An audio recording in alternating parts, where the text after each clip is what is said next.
Hi friends, welcome back to Manthan kitchen. ಇವತ್ತಿನ ರೆಸಿಪಿಯಲ್ಲಿ ತುಂಬ ಟೇಸ್ಟಿಯಾಗಿ ಮತ್ತು ಸಿಂಪಲ್ಲಾಗಿ ಚಿಕನ್ ಲಿವರ್ ಫ್ರೈ ಮಾಡೋದನ್ನು ತೋರಿಸ್ತಾ ಇದ್ದೀನಿ. ಈ ಲಿವರ್ ಫ್ರೈ ಊಟಕ್ಕೆ ಸೈಡ್ ಡಿಶ್ ಆಗಿ ನಂಚ್ಕೊಳ್ಳೋಕ್ಕೆ ಚೆನ್ನಾಗಿರುತ್ತೆ ಮತ್ತು ಅನ್ನ ರಸಮ್ ಕೂಡ ಜೊತೆ ಕೂಡ ತುಂಬ ಚೆನ್ನಾಗಿರುತ್ತೆ. ಮತ್ತು ಚಪಾತಿ, ಪರೋಟ ಎಲ್ಲದಕ್ಕೂ ಕೂಡ ಸೈಡ್ ಡಿಶ್ ಆಗಿ ಚೆನ್ನಾಗಿ ಅನಿಸುತ್ತೆ. ಬನ್ನಿ ತಡ ಮಾಡಿದೆ ರೆಸಿಪಿ ಶುರು ಮಾಡೋಣ. ನಮ್ಮ ಚಾನಲ್ ಮಂಥನ್ ಕಿಚನ್ನ ಇನ್ನೂ ಯಾರು ಸಬ್ಸ್ಕ್ರೈಬ್ ಮಾಡ್ಕೊಂಡಿಲ್ಲ, ಪ್ಲೀಸ್ ಸಬ್ಸ್ಕ್ರೈಬ್ ಮಾಡ್ಕೊಳ್ಳಿ ಮತ್ತು ಪಕ್ಕದಲ್ಲಿರುವಂತಹ ಬೆಲ್ ಬಟನ್ ಕೂಡ ಪ್ರೆಸ್ ಮಾಡಿ. ಚಿಕನ್ ಲಿವರ್ ಫ್ರೈ ಮಾಡೋದಕ್ಕೆ ಮತ್ತು ಒಂದು ಬಾಣಲಿನ ಬಿಸಿ ಇಟ್ಕೊಂಡು ಒಂದು 2-3 ಸ್ಪೂನ್ ಆಗುವಷ್ಟು ಆಯಿಲ್ನ ಹಾಕೋತಾ ಇದ್ದೀನಿ. ಆಯಿಲು ಸ್ವಲ್ಪ ಬಿಸಿ ಆಗ್ತಿದ್ದಾಗಲೇ ಒಂದು 3 ಹಸಿರು ಮೆಣಸಿಕಾಯಿನ, ಚಿಕ್ಕದು ಸ್ವಲ್ಪ ಖಾರ ಇರುವಂಥ ಹಸಿರು ಮೆಣಸಿಕಾಯಿನ ಈ ಥರ ಸ್ವಲ್ಪ ಸಣ್ಣದಾಗಿ ಹೆಚ್ಚಿ ಹಾಕೋತಿರುವಂಥದ್ದು. ಇದನ್ನು ಸ್ವಲ್ಪ ಎಣ್ಣೆಯಲ್ಲಿ ಚೆನ್ನಾಗಿ ಫ್ರೈ ಮಾಡ್ಕೋಬೇಕು. ಈ ಥರ ಫ್ರೈ ಮಾಡೋದ್ರಿಂದ ಚೆನ್ನಾಗಿ ಅನಿಸುತ್ತೆ, ಖಾರ ಅನ್ಸಲ್ಲ, ತಿನ್ನಬೇಕಾದ್ರೆ ಚೆನ್ನಾಗಿ ಅನಿಸುತ್ತೆ. ಇದು ಸ್ವಲ್ಪ ಹಸಿರು ಮೆಣಸಿಕಾಯಿ ಸ್ವಲ್ಪ ಫ್ರೈ ಆಗ್ತಿದ್ದ ಹಾಗೆಯೇ ನಾನು 1 ಗೆಡ್ಡೆ ಬೆಳ್ಳುಳ್ಳಿ ಮತ್ತು 1.5 ಇಂಚ್ ಶುಂಠಿನ ನೀಟಾಗಿ ಜಜ್ಜಿ ಇಟ್ಕೊಂಡಿದ್ದೀನಿ, ಅದನ್ನು ಹಾಕೋತಾ ಇದ್ದೀನಿ. ನೀವು ಸಣ್ಣದಾಗಿ ಹೆಚ್ಚಿ ಕೂಡ ಹಾಕೋಬೋದು, ಇಲ್ಲ ನೀವು ಮಿಕ್ಸಿಲಿ ಶುಂಠಿ ಬೆಳ್ಳುಳ್ಳಿ ಪೇಸ್ಟ್ ಮಾಡ್ಕೊಂಡ್ರೆ ಅದು ಕೂಡ ಹಾಕೋಬೋದು. ಇದನ್ನು ಹಾಕ್ಕೊಂಡಿದ್ದಾದಮೇಲೆ ನೀಟಾಗಿ ಇದು ಹಸಿ ವಾಸನೆ ಎಲ್ಲ ಹೋಗಬೇಕು, ಸ್ವಲ್ಪ ಅದು ಕಲರ್ ಚೇಂಜ್ ಆಗಬೇಕು, ಸ್ವಲ್ಪ ಗೋಲ್ಡನ್ ಬ್ರೌನ್ ಆಗಬೇಕು, ಆಯಿಲ್ ಬಿಡಬೇಕು, ಅಲ್ಲಿವರೆಗೂ ಫ್ರೈ ಮಾಡ್ಕೋಬೇಕಾಗತ್ತೆ. ಆವಾಗ ಮಾತ್ರ ನೀವು ಶುಂಠಿ ಬೆಳ್ಳುಳ್ಳಿ ಚೆನ್ನಾಗಿ ನೀವು ಫ್ರೈ ಮಾಡಿಕೊಟ್ರೆ ಟೇಸ್ಟ್ ಚೆನ್ನಾಗಿ ಬರುತ್ತೆ ಇದು ಚಿಕನ್ ಲಿವರ್ ಫ್ರೈದು. ನೋಡ್ತಾ ಇರ್ಬೋದು ನೀವು ಎಷ್ಟು ಚೆನ್ನಾಗಿ ಫ್ರೈ ಆಗಿದೆ, ಕಲರ್ ಕೂಡ ಚೇಂಜ್ ಆಗಿದೆ.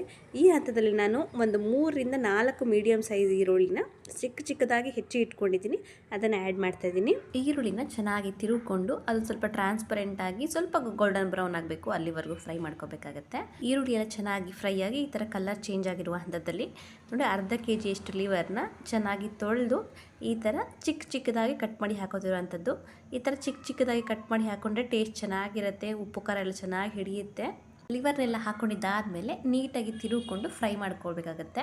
ಇದನ್ನು ಫ್ರೈ ಮಾಡೋ ಹಂತದಲ್ಲಿ ನಾನು ಸ್ವಲ್ಪ ಉಪ್ಪನ್ನ ಹಾಕೋತಾ ಇದ್ದೀನಿ, ಅಂದರೆ ರುಚಿಗೆ ತಕ್ಕಷ್ಟು ಉಪ್ಪನ್ನ ಹಾಕಿ ಇದನ್ನು ನೀಟಾಗಿ ಫ್ರೈ ಆಗೋಕ್ಕೆ ಬಿಡಬೇಕು. ಉಪ್ಪನ್ನೆಲ್ಲ ಹಾಕಿದ್ಮೇಲೆ ಒಂದ್ಸರಿ ನೀಟಾಗಿ ತಿರುವಿ ಅದನ್ನು ಫ್ರೈ ಆಗಿಬಿಡಿ. ನೀವು ತುಂಬ ಅದನ್ನು ಕಲಿಸ್ಬಾರ್ದು, ಲಿವರ್ನ ತುಂಬ ತಿರುವಕ್ಕೆ ಹೋಗಬೇಡಿ, ಲಿವರ್ ಎಲ್ಲ ತುಂಬ ಒಡೆದೋಗ್ಬಿಟ್ಟು ಮುದ್ದೆ ಥರ ಆಗಿಬಿಡುತ್ತೆ. ಒಂದ್ಸಲ ನೀಟಾಗಿ ತಿರುವಿದ್ದಾದಮೇಲೆ ಅದನ್ನು ಆಯಿಲಲ್ಲೇ ಫ್ರೈ ಆಗೋಕ್ಕೆ ಬಿಡಬೇಕಾಗುತ್ತೆ. ಅದರ ಮೇಲ್ಗಡೆ ಕೋಟಿಂಗ್ ಏನಿರುತ್ತೆ ಅದು ಚೆನ್ನಾಗಿ ಆಯಿಲಲ್ಲಿ ಫ್ರೈ ಆಗಿ ಸ್ವಲ್ಪ ಗಟ್ಟಿಯಾಗಬೇಕು, ಆವಾಗ ಮಾತ್ರ ನಾವು ಉಳಿದಿರೋಂಥ ಮಸಾಲೆಗಳನ್ನ ಹಾಕೋಬೇಕಾಗತ್ತೆ.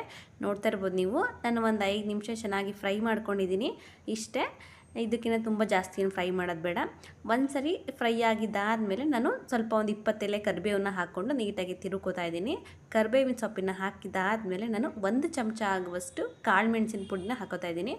ಕಾಳು ಮೆಣಸನ್ನ ಹುರಿದು ಪುಡಿ ಮಾಡಿರುವಂಥದ್ದು. ಕಾಳು ಮೆಣಸನ್ನ ಹಾಕ್ಕೊಂಡಿದ್ದಾದಮೇಲೆ 1 ಚಮಚ ಆಗುವಷ್ಟು ಖಾರದ ಪುಡಿನ ಹಾಕೋತಾ ಇದ್ದೀನಿ, ಅಂದರೆ ಹೇಳಿದ್ರೆ ಅಚ್ಚ ಖಾರದ ಪುಡಿನ ಹಾಕೋತಾ ಇದ್ದೀನಿ. ಅಚ್ಚ ಖಾರದ ಪುಡಿನ ಹಾಕ್ಕೊಂಡಿದ್ದಾದಮೇಲೆ ಅರ್ಧ ಚಮಚದಷ್ಟು ಗರಂ ಮಸಾಲನ ಹಾಕೋತಾ ಇದ್ದೀನಿ. ಇದನ್ನು ಚೆನ್ನಾಗಿ ತಿರುಗಿಕೊಂಡು ಫ್ರೈ ಮಾಡ್ಕೊಳ್ಳೋಣ.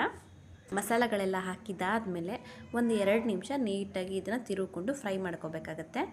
ಇಷ್ಟೇ, ಇದಕ್ಕೆ ನಿನ್ನೆ ಜಾಸ್ತಿ ಮಸಾಲೆ ಹಾಕೋದು ಬೇಡ. ನಿಮ್ಗೆ ಬೇಕಿದ್ರೆ ಧನಿಯಾ ಪುಡಿನೂ ಹಾಕೋಬೋದು, ನಾನು ಧನಿಯಾ ಪುಡಿ ಹಾಕಿಲ್ಲ. ನೋಡಿ ಇದನ್ನೆಲ್ಲ ಹಾಕ್ಕೊಂಡಿದ್ದಾದಮೇಲೆ ಚೆನ್ನಾಗಿ ಫ್ರೈ ಮಾಡ್ಕೊಂಡಿದ್ದಾದಮೇಲೆ ಕೊನೆಯಲ್ಲಿ ಸ್ವಲ್ಪ ಕೊತ್ತಂಬರಿ ಸೊಪ್ಪನ್ನ ಹಾಕಿ ನೀಟಾಗಿ ತಿರುಗಿಕೊಂಡ್ರೆ ಆಯಿತು. ನೋಡ್ತಿದ್ದೀರಲ್ವ ನಮ್ಮ ಚಿಕನ್ ಲಿವರ್ ಫ್ರೈ ಎಷ್ಟು ಸಖತ್ತಾಗಿ ರೆಡಿಯಾಗಿದೆ ಅಂತ. ನೋಡೋಕ್ಕೇನೆ ಅಷ್ಟೇ ತುಂಬ ಚೆನ್ನಾಗಿರುತ್ತೆ, ಟೇಸ್ಟ್ ಕೂಡ ತುಂಬ ಅದ್ಭುತವಾಗಿರುತ್ತೆ. ನೀವು ಈ ವಿಧಾನದಲ್ಲಿ ಒಂದ್ಸರಿ ಟ್ರೈ ಮಾಡಿ, ಹೇಗೆ ಬಂತು ಅಂತ ನಿಮ್ಮ ಅಭಿಪ್ರಾಯನ ಕಮೆಂಟ್ ಬಾಕ್ಸಲ್ಲಿ ತಿಳಿಸಿ. ಈ ವಿಡಿಯೋ ನಿಮಗೆ ಇಷ್ಟ ಆದರೆ ಲೈಕ್ ಮಾಡಿ, ಶೇರ್ ಮಾಡಿ, ಪ್ಲೀಸ್ ಸಬ್ಸ್ಕ್ರೈಬ್ ಮಾಡ್ಕೊಳ್ಳಿ ಮಂಥನ್ ಕಿಚನ್ಗೆ. Thank you. Happy cooking.